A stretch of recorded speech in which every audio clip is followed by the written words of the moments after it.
While To Sleep in a Sea of Stars might not be a sequel to Christopher Paolini's Inheritance cycle, reading it did feel like I was reading a distant cousin of that series. This new book is science fiction and not fantasy, but thematically, Paolini continues to explore many of the same concepts as he did in his previous books, just in a newer environment. Even the inciting incidents of both the series are basically the same. The main character stumbles upon an ancient artifact and involuntarily bonds with the living being enclosed within it. This bond is intimate beyond anything they've ever experienced before and seemingly unbreakable. Of course, the relationship between Eragon and Saphira is largely a positive relationship.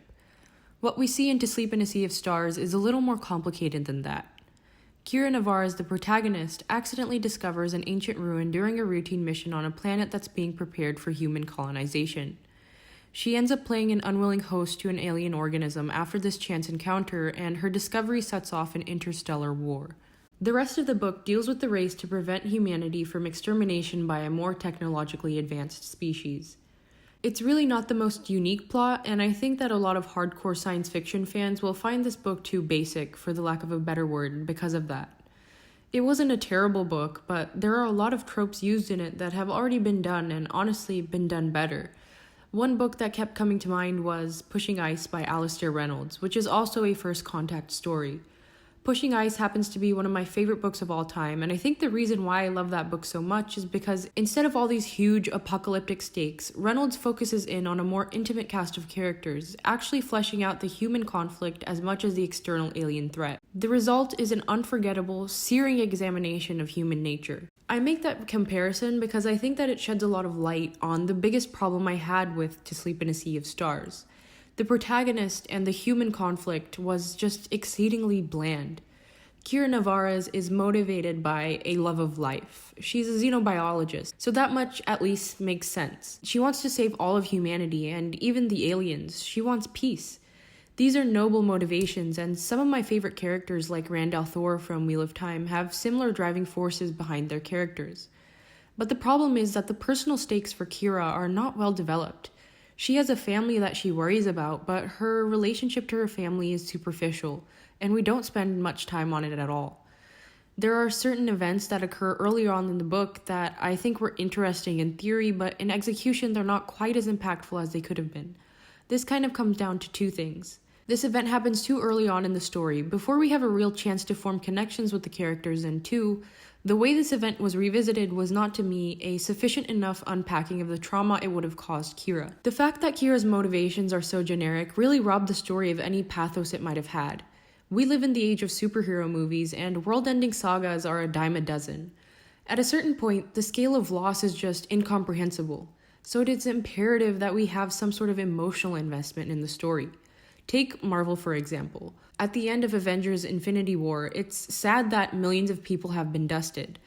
But what we, the audience, really cared about was Iron Man having to watch his proxy son die in front of his eyes without being able to do anything about it. That emotional thorough line paid off tenfold in Endgame when Tony sacrifices himself to bring back Peter, and yeah, everyone else came back, but the real emotional gut punch is Iron Man's arc coming full circle. That's what's missing from this book. Kira wants to save humanity, and that's great, but I just didn't care about her as a character. Another annoying thing about this book was that nearly every scene had one purpose and one purpose only.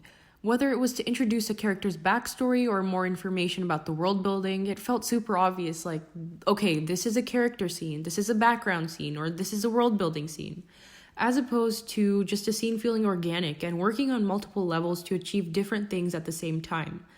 It wasn't the worst thing I've ever read, but it did feel transparent, and it kind of took me out of the story a lot. This especially annoyed me during action scenes. I found all the action scenes in this book to be a chore to get through because they were usually just straight up action scenes with, again, no emotional thorough line. I think this short quote kind of demonstrates my biggest issue with these action scenes. It's kind of cringy to put onomatopoeias in your super serious battle scene, and it was just another thing that broke my immersion in the novel. My final quibble with this book has to do with the humor. I didn't hate the use of humor in this book, and for the most part, it was fairly harmless dad joke material. But there was one scene in particular that had me feeling like I was reading some 13-year-old Star Wars fanfic. Basically, one of the women uses her voluptuous body to distract some guards so that the characters can escape, and then later one of the other women is like, boobs, right? Not only does this interaction make me physically cringe, it was just unnecessary and not funny.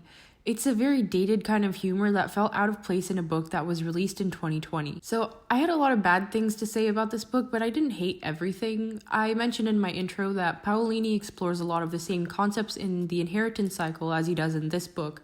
And it's hard to get into it without spoiling stuff, but especially in the later books of Bersinger and Inheritance, Paolini starts asking a lot of questions about what it means to be alive and extending your consciousness beyond your physical self and what that might look like. He broaches those topics in this book as well, and he doesn't go super in depth with them, but I can excuse that because it is the first book of the series.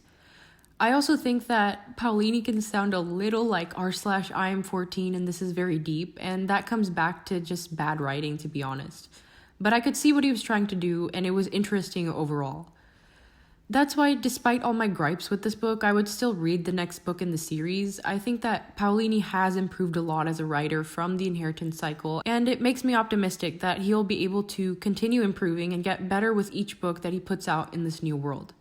So, yeah, those are my thoughts on this book. I hope I was able to form a coherent argument for why I think this book had a couple of flaws that were a little annoying to read. And yeah, I hope you enjoyed this review, and I'll see you in the next one. Thanks.